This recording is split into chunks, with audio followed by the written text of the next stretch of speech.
I love a good thriller, and the premise of this film, like, already was just so gripping. And I because whenever something is like adapted from an original source, I open this up to both of you. But how important is that source material, that book, when you're shaping your characters and moving into the actual production itself?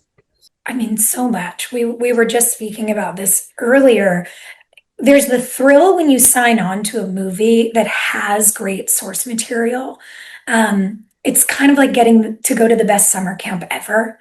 And, to have the book to lean on, to see how the book is adapted, what choices are made as it's turned into a film script. And then to also have it center on this idea, what would happen if, God forbid, back in the day, your babies had been switched at the hospital. You know, this has happened. So we got to comb through archives of Dateline and old newspaper Mm. stories from around the country and the world. And we had so much to look at and study that it really, I think, as an actor, the more people's stories you read, it just gets your mind spinning and you have so much to play with when you get to set. Yeah, it's a total gift to be working from source material like the novel that Adele Parks wrote. I mean, you couldn't ask for anything more as an actor. Like Yeah. somebody has written this extensively long roadmap of your character and this story. Now, of course, it's greatly adapted because it takes place in what, Bristol, I think, or Mm. it takes place in a very different setting, and there's the culminating scenes on a pier, and there are lots of things that we didn't have on location. But you're reading the story and you're saying, okay, so how can I bring this element of Tom, or whichever character you're working on? I really want to showcase this because I think this was very thought through and very specific. And then you talk to Jeff, our director, and you're like, where can I bring this element up? And he's giving you ideas of maybe in this scene would be a good place to showcase it.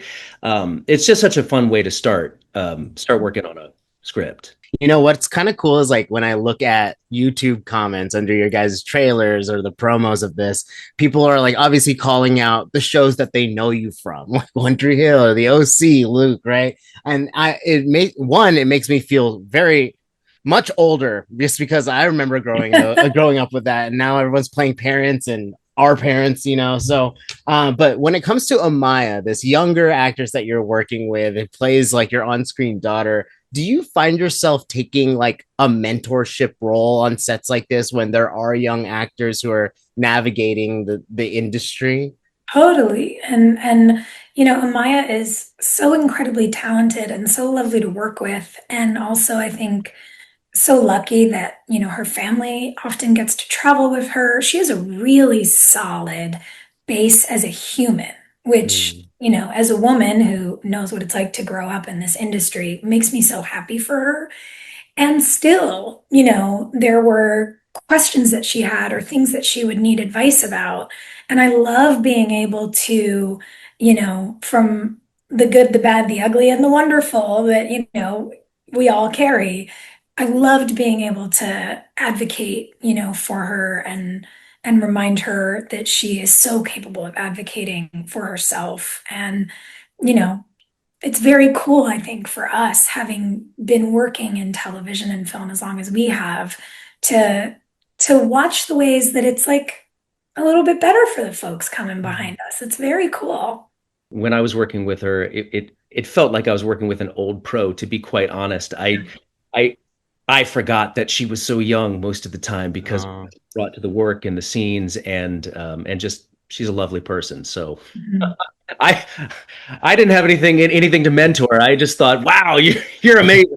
oh, what about working together? Because I had read that you, while both on Grays, you guys haven't shared scenes together in that show. Yeah. So what was it like building? Or was it an instant rapport? Do you guys like had plans to work together in the past? I'm curious now. Ray's actually in a timeline happened after we had Yep. Strangers Really? at Home. Yeah, so that's how the post production world works. Television is much faster than film.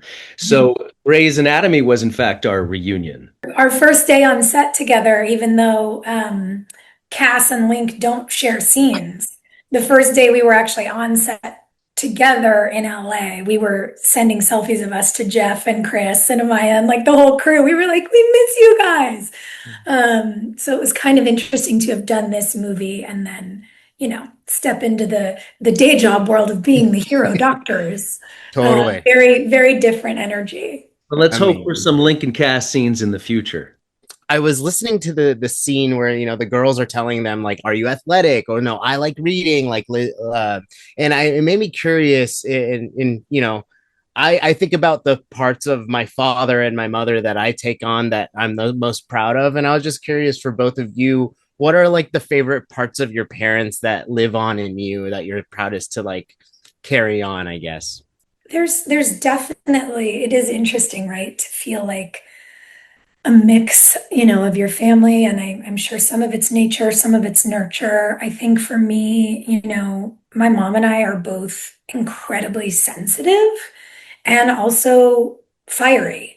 And I love that. I think for me, that has translated into so much of my advocacy and so much of the way that I work in the world. And I also just feel so incredibly lucky. My dad's a wonderful artist. And I remember, maybe our second day of shooting in the house, because it's a complicated location. It's a fishbowl, a little tough with a whole camera crew inside to avoid reflections and whatnot. And Nathan, our DP, and I were trying to sort out some movement. And I said, "Oh, well, what about if we do this?" And we came up with something. And he goes, "Are you a photographer?" And I said, "No, but my dad is." And it was really interesting because I was like, "Oh, I do. I have these sort of lessons and certain kinds of knowledge from, working for him every summer. And it helps me in my career to date." So, yeah, I'm grateful for those things. What about you, Chris? Yeah, let me answer lest my parents think I had nothing to say. Yeah, my mom is also an artist, and I think her creative spirit and passion lives on in me. I think she birthed a lot of the creativity. I'm a musician and an actor, and my father was has always been sort of a very sort of you know stoic anchor provider type. And I find a lot of that in myself, especially here as a father to my family. So I'm happy to say that I think I bring some positive traits of both of them with me.